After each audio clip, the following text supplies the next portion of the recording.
상속이요? 부모님 돌아가시고 재산 좀 나누면 되는 거 아닌가요? 대부분 그렇게 생각하시죠? 그런데 저는 이렇게 묻고 싶습니다. 혹시 형제끼리 소송까지 가보신 적 있으세요?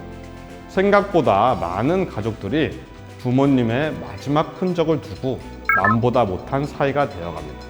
어떤 분들은 장례식장부터 다툼이 시작되고 어떤 분은 유언장을 본 순간부터 사이가 완전히 틀어집니다. 매년 수십 건의 상속 분쟁을 직접 다루면서 느낍니다. 이건 단순한 돈 문제가 아니구나. 가족과 인생이 얽힌 문제구나. 오늘 영상에서는 여러분들이 꼭 알고 계셔야 할 상속의 기본부터 실제 사례를 통해 어떻게 대응하고 준비해야 하는지 구체적으로 알려드릴게요. 저는 이혼상속나라의 홍 변호사, 홍현기 변호사입니다. 먼저 가장 많이 상담을 받는 사건 중 하나는 유류분 청구입니다. 쉽게 말하면 부모님께서 자녀 중 한 명에게만 재산을 몰아주셨을 때 나머지 자녀들이 내 몫도 돌려달라고 주장할 수 있는 권리가 바로 유류분이에요. 법에서는 최소한의 상속 권리를 보호하기 위해 이런 제도를 마련해 둔 거죠. 그런데 문제는 이 재산이 공평하게 분배되지 않는 경우가 너무 많다는 겁니다. 특히 어르신 세대에서는 장남이니까, 아들이니까 하며 큰아들에게 재산을 다 몰아주는 경우가 정말 많습니다. 예를 들어 설명해 볼게요. 세 자녀가 있는 가정에서 어머니가 6억을 큰아들에게만 주고 돌아가셨다면 둘째와 셋째는 각각 법적으로 1억을 돌려받을 수 있는 권리가 있거든요. 이런 권리를 지켜주는 게 바로 유류분 청구입니다. 단 중요한 건 시효입니다. 돌아가신 걸 안 날로부터 1년, 아무리 늦어도 사망한 날로부터 10년이 지나면 청구가 불가능해집니다. 실제로 한 사건에선 어머니가 돌아가신 지 9년이 지나서야 큰아들이 전 재산을 가져갔다는 사실을 뒤늦게 안 경우가 있었는데요. 처음에는 이제 와서 뭘 하냐 체념하셨지만 법적으로는 여전히 청구 가능한 상태였기 때문에 바로 유류분 청구를 진행했고 결국 5억 가까운 재산을 되찾을 수 있었습니다. 반대로 시효를 넘겨버린 바람에 평생 억울함만 남은 분도 많이 있습니다. 유류분은 그냥 주장한다고 되는 게 아니라 법적 요건과 기간이 매우 엄격하기 때문에 반드시 초기에 변호사와 상담을 받으시는 것이 중요합니다. 두 번째는 상속 재산 분할 심판입니다. 쉽게 말해 가족끼리 상속 재산을 나누기로 협의가 안 되면 법원이 개입해서 어떻게 나눌지를 결정해주는 절차입니다. 그런데 여기서 문제가 되는 건 바로 기여분이라는 개념이에요. 아버지의 생전에 내가 병간호 다 했고 사업도 도왔는데 당연히 더 받아야지 라는 주장이 바로 기여분 청구입니다. 하지만 단순히 장남이었거나 부모님 곁에 오래 있었다는 이유만으로 법원이 기여분을 인정해주지는 않아요.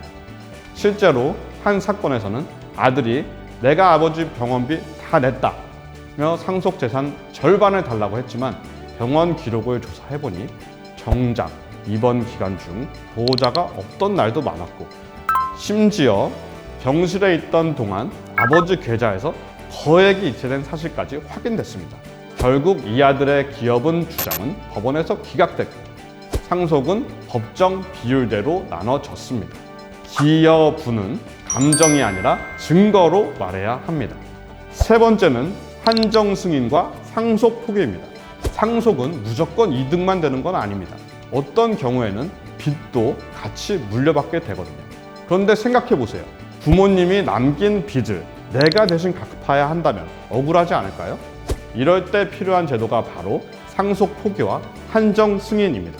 간단하게 말해서 상속 포기는 난 상속 안 받을래요 선언이고 한정 승인은 내가 받은 상속 재산까지만 책임질게요 라는 제도입니다.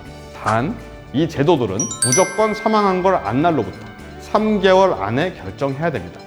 예전에 아버지의 재산을 나중에 정리해보니 상속받은 건 1억인데 빚이 3억이었던 거예요. 다행히 한정 승인을 신청해서 1억까지만 책임지는 걸로 정리된 적이 있었습니다. 이런 제도는 잘 활용하면 정말 강력한 방패가 되어줍니다. 그리고 또 하나 우리가 흔히 놓치는 게 유언장입니다.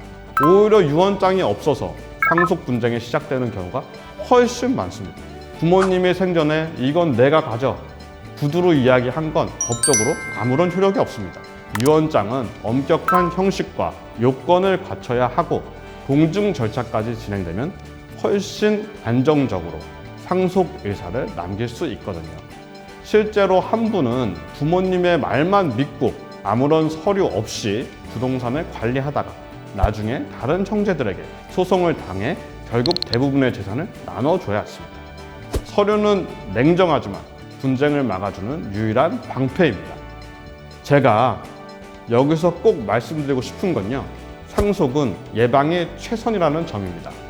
생전 상속 설계, 유언장 작성, 상속인 간의 의견 조율 모두 살아계실 때 해야 하는 일들이에요.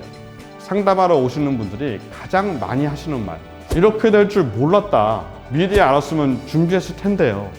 그런 후회는 영상을 보고 계신 여러분께서 하지 않으셨으면 좋겠습니다. 상속은 돈의 문제가 아닙니다. 부모님의 마지막 흔적이며 가족의 관계를 지켜주는 마지막 고리이기도 합니다. 그런데 준비 없이 맞이하게 되면 그 고리가 싸움의 불씨가 되어버립니다. 저는 변호사로서 단순히 소송만으로 해결하려 하지 않습니다. 한 가정의 역사와 감정을 존중하면서 법적으로 가장 합리적인 방향으로 여러분의 권리를 지켜드리는 역할을 하고 싶습니다. 상속 문제 혼자 고민하지 마세요. 저는 여러분 편에 서겠습니다. 오늘도 긴 영상 시청해 주셔서 감사드리며 궁금하신 사항은 우측 상단 번호로 편하게 상담 요청해 주시거나 댓글로 문의해 주세요. 저는 이혼 상속 나라의 홍 변호사, 홍현기 변호사였습니다. 감사합니다.